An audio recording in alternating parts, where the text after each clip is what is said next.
Haya mambo sio kwamba sisi tunayapenda. Sisi tunaposikia kwamba Tanzania inajadiliwa kwa ajili ya kusitishiwa misaada, Tanzania inajadiliwa kwa ajili ya kuwekewa vikwazo, sio kwamba tunafurahia. Inatuuma sana. Na kwa nini taifa letu lifikishwe hapo? Taifa letu katika miaka nenda rudi lilijitambulisha siku ya kwanza kwamba sisi ni watu ambao tufungamani na upande wowote. Sisi ni watu wa ukweli tu. Tukapendwa na dunia nzima. Leo tunaingia kwenye mijadala ya dunia, tunajadiliwa kwa ubovu, kwa uhasama. Mpaka nchi zingine kama Marekani inaanza kupitia upya mahusiano yetu sisi na wao. Bunge la Ulaya kule lina maazimio mengi mbalimbali, lakini tumeshuhudia hapa majuzi Bijen Shaheen wa Democratic Party na bwana Ted Cruz wa Republican Party, wote hao wakipeleka mswada bungeni wa kutaka sisi tuwekewe vikwazo kutokana na hayo makosa makubwa ya ukiukaji mkubwa wa haki za binadamu na uminywaji wa demokrasia. Sasa maneno haya tunapoyapata, sio kwamba tunafurahi, lakini tunajiuliza, hivi kwa nini iwe hivyo?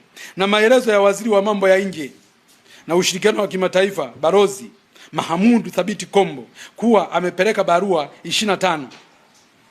Amepeleka barua 25 kwa Mheshimiwa Rais kwa mataifa amepeleka barua 25 za Mheshimiwa Rais kwa mataifa mbalimbali duniani kwa maelezo kuhusu machafuko na mauaji ya Oktoba 2025, ambapo naamini kuwa utetezi huo hauwezi kukubalika mahala popote duniani. Waziri wa mambo ya nje na ushirikiano wa kimataifa Balozi Mahamudu Thabiti Kombo, maelezo aliyoyatoa pale bungeni pale, nilisikitika sana mpaka nikajiuliza, hivi huyu kweli ni waziri wa serikali? Yaani anaweza kweli waziri wa serikali akaenda kuzungumza mambo ambayo yanakinzana na katiba, yanakinzana na sheria ndani ya bunge ambalo limewekwa na Watanzania kama chombo cha kutunga sheria na kusimamia utekelezaji wa majukumu ya serikali? Alafu anasema amepeleka barua 25 duniani kuzieleza machafuko yaliyotokea Oktoba 25. Serikali ambao wananchi wake tu wenyewe imeshindwa kuwaeleza.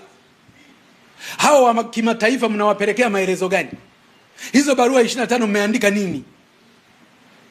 Hayo maandiko mlioyaandika ni tofauti na mnayotuambia sisi. Mlisema mtaunda tume, mlete taarifa mmekimbia nayo. Na hizo nchi mnazoziandikia, balozi zao ziko hapa, ni sehemu ya Watanzania, wanapokea taarifa kama tunavyopokea sisi kama sehemu ya umma. Mnaenda kwenye umma mnasema watu waliojitokeza kwamba nguvu iliyotumika ni nguvu sahihi iliyotumika. Na mnaolalamika watoto wenu kuuawa, mngewazuia wasiandamane. Sasa kama ndio hayo maelezo mnayoyapeleka kwenye hizo barua 25, si hata mngepeleka barua 10,000 haziwezi kusikilizwa na dunia? Dunia gani ambayo inaweza kusikiliza tu maelezo? Katiba yenu iko kwenye, inajulikana. Katiba ya Tanzania inasoma dunia nzima, inajulikana mambo gani yanaruhusiwa na mambo gani hayaruhusiwi. Ukitunga sheria leo iko kwenye mtandao, inasoma dunia nzima. Marekani, Uingereza, Ujerumani hawahitaji kuomba katiba ya Tanzania, wanayo kwenye mtandao wanasoma. Hawahitaji kuomba sheria za Tanzania, wanazo kwenye mtandao wanasoma. Yanayoruhusiwa na yanayokatazwa, leo wewe utawapelekea barua ambazo zinakinzana na katiba kusikilize.